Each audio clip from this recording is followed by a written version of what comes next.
Police ವಿಂಗಿಗೆ ಬರೋ ಟೈಮಲ್ಲಿ ಒಂದು ಆಡಿಯೋನೋ ವಿಡಿಯೋನೋ ಇನ್ನೊಂದು ದಾಖಲೆ ಬೇಕೇ ಬೇಕಾ ಸರ್, ರೆಕಾರ್ಡ್ ಬೇಕೇ ಬೇಕು ನಿಮ್ಮ ಹತ್ರ? ಸೊ ಅದು ಡಿಪೆಂಡ್ಸ್. ಈಗ ಅದೇ ನಮಗೆ ಈಗ ನೀವು ಹೇಳಿದರು ಅದಕ್ಕೆ ನಾನು ಪ್ರಿವೆನ್ಷನ್ ಆಫ್ ಕರಪ್ಷನ್ ಆ್ಯಕ್ಟ್ ಬಗ್ಗೆ ಜಸ್ಟ್ ಸಾರ್ವಜನಿಕರಿಗೆ ನಿಮ್ಮ ಮುಖಾಂತರ ಹೇಳ್ತಾ ಇದ್ದೀನಿ. ಸೊ ಪ್ರಿವೆನ್ಷನ್ ಆಫ್ ಕರಪ್ಷನ್ ಆ್ಯಕ್ಟಲ್ಲಿ 3 ಭಾಗಗಳು ಮೇಯ್ನ್. ನಮಗೆ 3 ಟೈಪ್ಸ್ ಆಫ್ ಕೇಸಸ್ ಅಂತೀವಿ. 3 ಟೈಪ್ಸ್ ಆಫ್ ಕೇಸಸ್ ಇರ್ತವೆ. ಒಂದು ನಾವೇನು ಬ್ರೈಬ್ ಅಂತ ಹೇಳ್ತೀವಿ, 2ನೇದು ಅಕ್ರಮ ಆಸ್ತಿಗಳು, 3ನೇದು ಸ್ಕ್ಯಾಮ್ಸ್ ಏನು ಹಗರಣಗಳು.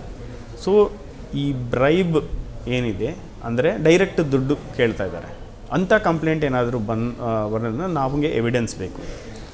ಅವರು ಏನು ಕೇಳ್ತಾ ಇದ್ದಾರೆ, ಯಾವಾಗ ಕೇಳ್ತಾರೆ, ಯಾವ ಕೆಲಸಕ್ಕೋಸ್ಕರ ಕೇಳ್ತಾ ಇದ್ದಾರೆ, ಇದೆಲ್ಲ ಅಂದರೆ ನಾವು FIR ಅಲ್ಲಿ ಮೆನ್ಷನ್ ಮಾಡಲಿಕ್ಕೆ ನಮಗೆ ಇದೆಲ್ಲ ಬೇಕಾಗ್ತದೆ. ಸೊ ಅವೆಲ್ಲ ಇಲ್ಲದ್ರೆ ಕೂಡ ನಮ್ಮ ಹತ್ರ ಬರ್ಬೋದು, ನಾವು ಅದು ಹೇಳಿಕೊಡ್ತೀವಿ ಹೇಗೆ ಇದು ಮಾಡಬೇಕು ಅಂತ.